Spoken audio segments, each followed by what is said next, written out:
Hello everyone, मैं मोनिका पुनिया स्वागत करती हूँ आप सभी का डिलीजेंट एसएससी यूट्यूब चैनल के ऊपर। आज की जो हमारी वीडियो है वो एसएससी एमटीएस के ऊपर होने वाली है। एसएससी एमटीएस की बहुत सारे लोग हैं जो तैयारी कर रहे होंगे, कुछ ऐसे भी होंगे जिनको पता नहीं होगा कि किस तरह की जॉब प्रोफाइल होती है, क्या इसके अंदर करना होता है, और कुछ लोग ऐसे भी होंगे जिनको थोड़ा पता है और थोड़ी चीज़ें क्लियर नहीं है, समझ नहीं आ रहा है कि कैसे तैयारी करनी है। तो उन सारी चीज़ों से रिलेटेड आज इस वीडियो के अंदर हम बात करेंगे। एक एक चीज़ के ऊपर हम डिस्कशन करेंगे, कैसे आप किस चीज़ को सॉर्ट कर सकते हो, कैसे आप किस चीज़ को इम्प्रूव कर सकते हो, कौन से टॉपिक के ऊपर ज़्यादा ध्यान देना है, क्या एग्जाम पैटर्न होने वाला है, कैसे कैसे काम करना है आप लोगों को। एक एक चीज़ मैं आप लोगों को डिटेल में समझाती हूँ। मैंने कंप्लीट पेन पेपर के ऊपर आपकी डिटेल्स रेडी की हैं, तो आज दोबारा से हम वही पेन पेपर वाले फॉर्मेट के अंदर बात करेंगे।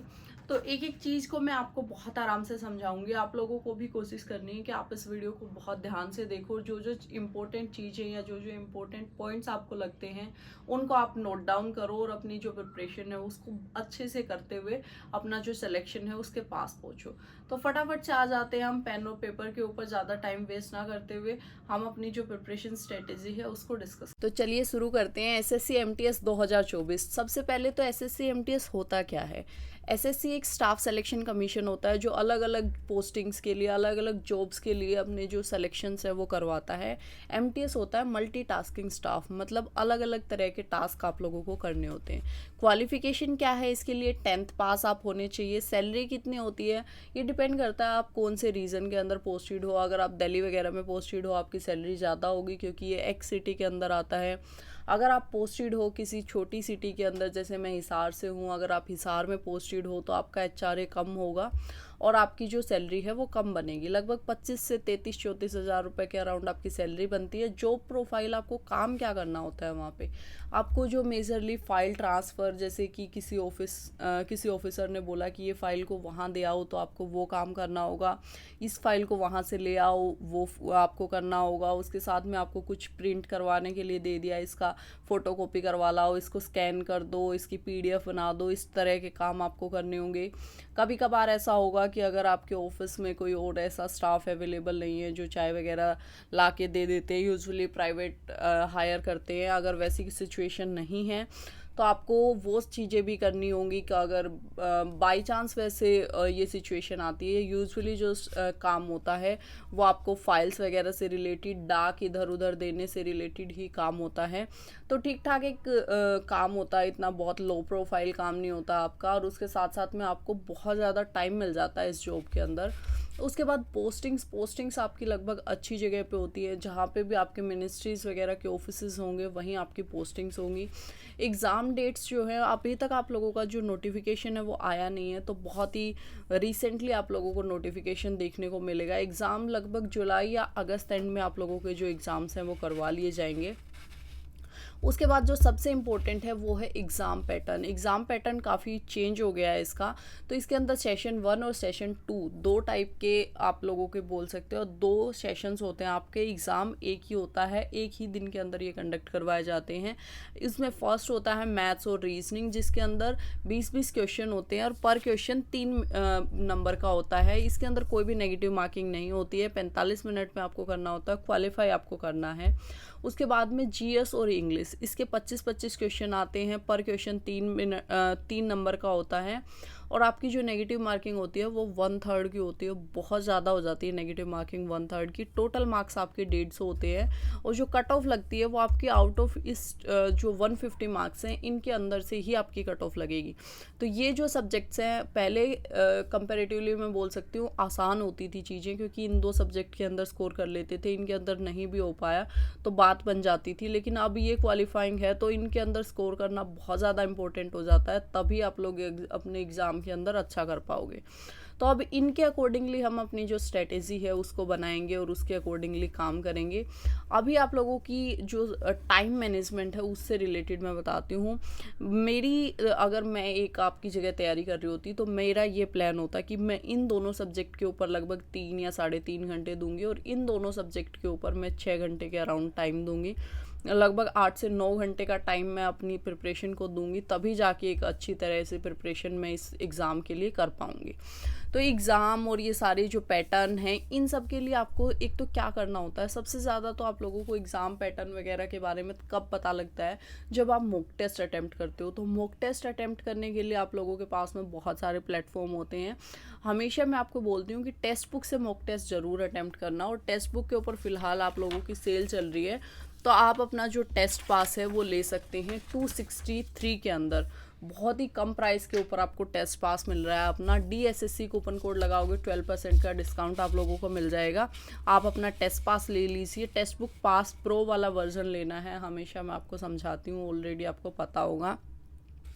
अभी हमारे जो 4 सब्जेक्ट हैं उनका डिस्कशन कर लेते हैं कि चारों सब्जेक्ट की तैयारी कैसे करनी है। देखो, मैथ्स और जो रीजनिंग है वो तो क्वालिफाइंग हो गया। अब GS जो है उसके अंदर कोई सर्टेनिटी नहीं होती, हाँ कितने नंबर आ जाएंगे कितने नंबर नहीं आएंगे। तो जो सबसे इम्पोर्टेंट रोल प्ले करेगा वो होगा आपकी इंग्लिश। इंग्लिश के ऊपर आप लोगों को लगभग 4 घंटे देने हैं डेली, और उसके अंदर मैक्सिमम से मैक्सिमम कोशिश करनी है कि आप ज़्यादा से ज़्यादा चीज़ें कर पाओ। इसके अंदर वोकेबलरी, अगर सबसे पहला सेक्शन हम देखें तो वोकेबलरी के अंदर प्रीवियस ईयर क्वेश्चंस आप लोगों को करने होंगे। प्रीवियस ईयर की जो वोकेबलरी है वो आप लोगों को जो प्रीवियस ईयर कंपाइलेशन वाली बुक्स होती हैं, जैसे किरण पब्लिकेशन की ये वाली बुक आती है, जो भी बुक्स होंगे उनके मैं फ़ोटोज़ स्क्रीन के ऊपर ऐड कर दूंगी। इसके अंदर सारे प्रीवियस ईयर क्वेश्चन, आपकी वोकेबलरी प्रैक्टिस के लिए भी आपको वही यूज़ हो जाएगी, रीडिंग की प्रैक्टिस के लिए भी आपको वही यूज़ हो जाएगी। तो तीनों सेक्शन के अंदर आपको वो यूज़ होगी, वहाँ से आप इसके प्रीवियस ईयर की वोकेबलरी कर सकते हो।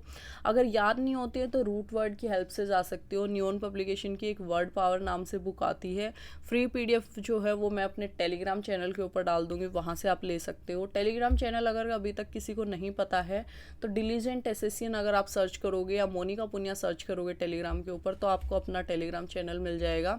उसके ऊपर मैं डेली स्टडी प्लान्स वगैरह काफ़ी सारी चीज़ें डालती रहती हूँ।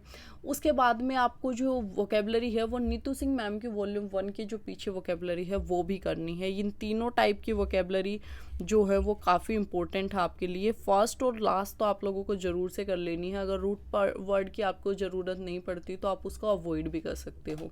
उसके बाद में अगर हम ग्रामर की बात करते हैं, ग्रामर के अंदर आप लोगों की बेसिकली जो हम ज़्यादा टाइम इन्वेस्ट करते हैं वो ग्रामर के अंदर ही करते हैं, और उसके अंदर हम गलती कर देते हैं कि बाकी सेक्शंस को हम इग्नोर कर देते हैं। ग्रामर के लिए आप नीतू सिंह वॉल्यूम 1 जो है उसके अंदर से अपनी जो थ्योरी है वो कर सकते हो। टीचर से भी पढ़ सकते हो। 2-3 टीचर्स की प्लेलिस्ट मैं आपको अपने टेलीग्राम चैनल के ऊपर डाल दूंगी। तरुण ग्रोवर सर भी अच्छा पढ़ाते हैं, अमन वशिष्ठ सर भी अच्छा पढ़ाते हैं, रानी मैम भी अच्छा पढ़ाती हैं। उनकी कंप्लीट प्लेलिस्ट में डाल दूंगी, वहाँ से देख सकते हो आप।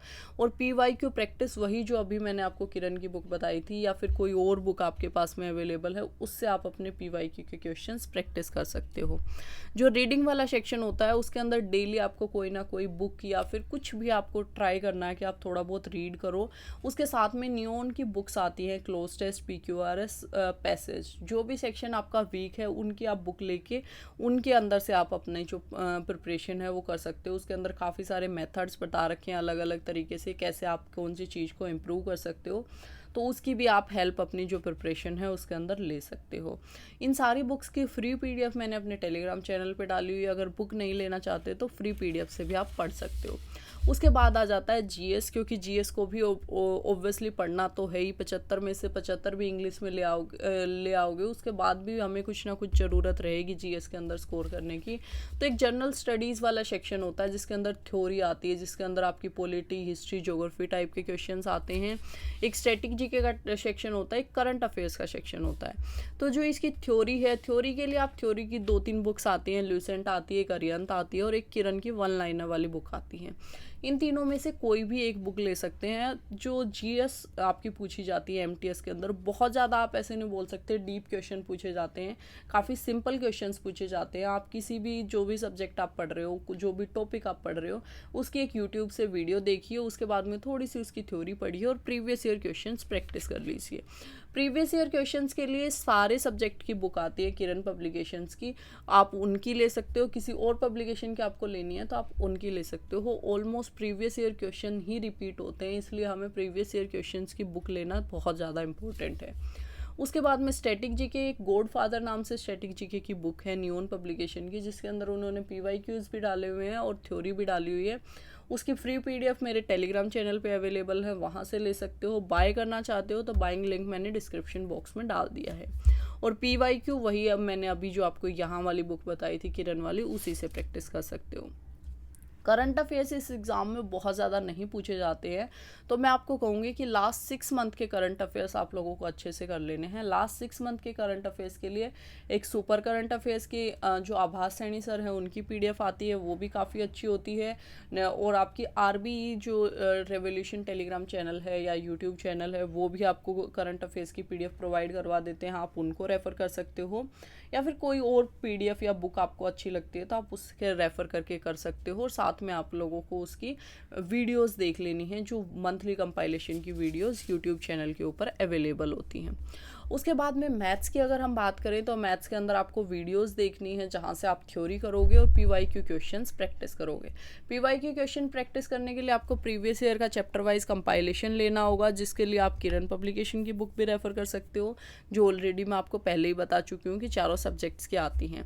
तो इसको वीडियोज़ के माध्यम से आप लोगों को कोशिश करनी है कि ज़्यादा से ज़्यादा आप जो अर्थमेटिक वाला सेक्शंस है वो करो, और एडवांस के अंदर आपके मेंसुरेशन या अलजेब्रा वगैरह के कुछ क्वेश्चंस आते हैं जिनके आप सिर्फ और सिर्फ आपके जो इम्पोर्टेंट फार्मूला बेस्ड क्वेश्चंस है वही करो।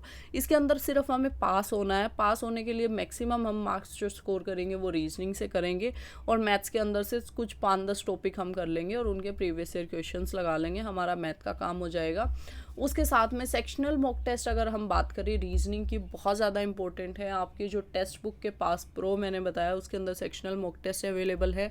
डेली एक सेक्शनल मॉक टेस्ट लगाना। कुछ इंपॉर्टेंट टॉपिक्स हैं PYQ, उनके करने रहेंगे, जैसे आपका नंबर सीरीज़ हो गया, मिसिंग नंबर हो गया, उसके बाद में आप लोगों का क्लासिफिकेशन हो गया, एनालॉजी है आप लोगों का, डाइस है, सिलोलिज्म है, ब्लड रिलेशन है। ये 7-8 टॉपिक ऐसे हैं जिनसे मोस्ट रिपीटेड क्वेश्चंस होते हैं, और वही क्वेश्चन होते हैं जो आपसे होते नहीं है एग्ज़ाम के अंदर। तो इन पर्टिकुलर टॉपिक्स के ऊपर आपको ज़्यादा ध्यान देना है। उसके बाद में रिवीजन के लिए सैटरडे संडे आप लोगों को कोशिश करनी है रिवीजन करते रहो। डेली बेसिस के ऊपर आपको कोशिश करनी है कि आप वीकली 5 मॉक टेस्ट तो लगा ही लो। अगर आप बिल्कुल अभी फ्रेशर हो अपनी प्रिपरेशन के अंदर तो आप 2 मॉक टेस्ट लगा लेना, जिससे आप अपना वीकली एनालिसिस कर पाओ कि आपने कुछ इम्प्रूवमेंट किया भी है या नहीं किया है। एक पॉजिटिव एटीट्यूड के साथ में अपनी जो प्रिपरेशन है उसको करना है। अगर कुछ भी डाउट आता है तो आप मेरे से कमेंट सेक्शन में कमेंट करके पूछ सकते हो, हमेशा ही मैं अवेलेबल रहती हूँ। उससे अलग भी अगर आप टेलीग्राम चैनल और इंस्टाग्राम के माध्यम से मेरे से जुड़ना चाहते हो तो ज्वाइनिंग लिंक मैंने डिस्क्रिप्शन बॉक्स में डाल दिया है, वहाँ से जाके आप मुझे ज्वाइन कर सकते हो। Thank you so much for watching this video. फिर मिलेंगे किसी और वीडियो में, तब तक के लिए जय हिंद, जय भारत।